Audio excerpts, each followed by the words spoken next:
Big welcome to my channel Ilsheguri. তো এখন হচ্ছে 6:45 বা হ্যাঁ 6:45 বা 6টা মতো বাজে। আমি একটু আগে উঠলাম, উঠে ফ্রেশ হয়ে, প্রচুর ঠান্ডা বাইরে, ফ্রেশ হয়ে জাস্ট একটু বসে ভিডিওটা স্টার্ট করছি। কারণ আমরা আজকে বাড়ির সবাই সবাই ঠিক না, কয়েকজন মেম্বার মিলে যাব হচ্ছে দক্ষিণেশ্বর আর বেলুড় মঠ। আর ওখান থেকে চিড়িয়াখানাটা যাওয়ারও প্ল্যান আছে, দেখা যাক কতটা কি হয়। তো পুরো দিনের ভিডিওটা আজকে শেয়ার করব। সত্যি বলছি আমার প্রচণ্ড ঠান্ডা লাগছে, আমি কথাও বলতে পারছি না, মানে আমার কথাগুলো জাস্ট কাঁপছে। তো যাই হোক, রেডি হব এই ঠান্ডাতেই। তার আগে হচ্ছে একবার ছাদে যাব, কারণ আমার ছাদে যে গাছগুলো আছে সেগুলোতে একটু জল দিয়ে আসবো, কারণ সারাদিন আর জল দেওয়ার টাইম পাবো না। তো চলো ছাদে যাই, তারপর তোমাদেরকেও ছাদটা দেখাচ্ছি। এই যে এইটা হচ্ছে আমাদের ছাদ, আর ওই সাইডটায় রয়েছে আমার একটা ছোট্ট ছাদ বাগান। মানে এতই কুয়াশা পড়েছে, দেখতে পাচ্ছ যে ভালো মতো কিছুই দূরে দেখা যাচ্ছে না। এবার হচ্ছে নিচে যাব, নিচে গিয়ে রেডি হব। রেডি হতে একটু টাইম লাগবে যদিও, তারপর একেবারে বেরিয়ে পড়ব। যাই হোক, এই ঠান্ডায় কাঁপতে কাঁপতে অনেক কষ্টে বেরিয়ে পড়েছি। এবার ট্রেন ধরার পালা। 2000 years later.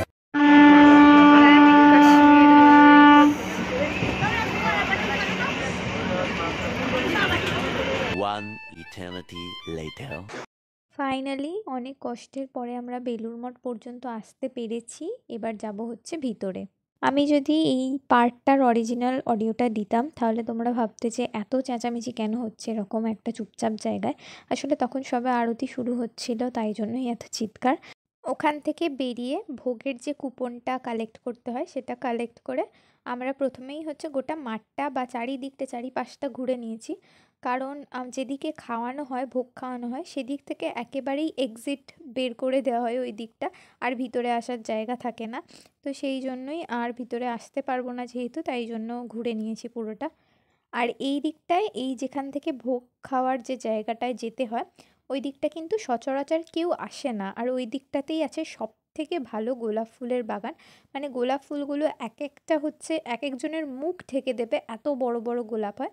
আর এই বড় কুন্দ ফুলের গাছটাও ছিল। যাই হোক, তারপরে এই দিকটা চলে আসি। আসলে যারা এমনি বেলুড় মঠ ঘুরতে আসে তারা অনেকেই ভোগের এই সাইডটা আসে না, মানে যেখানটায় ভোগ খাওয়ানো হয় বা ভোগ রান্না হয় সেই দিকটা আসে না।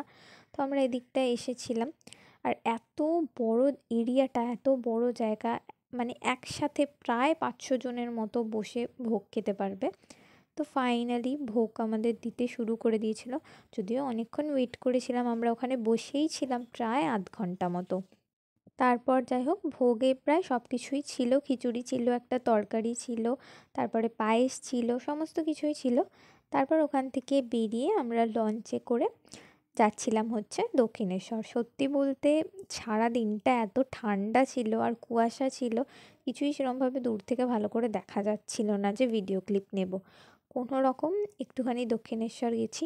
আর সত্যি বলতে লঞ্চে এতটাই দেরি হয়েছিল যে কারোর আর ভাল লাগছিল না হেঁটে হেঁটে যেতে।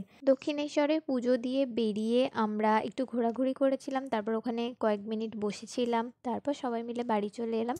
আর ফেরার সময় একটা ব্রিজের পাশে দাঁড়িয়ে এত সুন্দর মন্দিরটার ভিউ পেয়েছি, মানে নিজের চোখে দেখলে সেটার আলাদাই সুন্দর লাগছিল। ফোনের ক্যামেরায় অতটাও ভালো আসেনি জিনিসটা।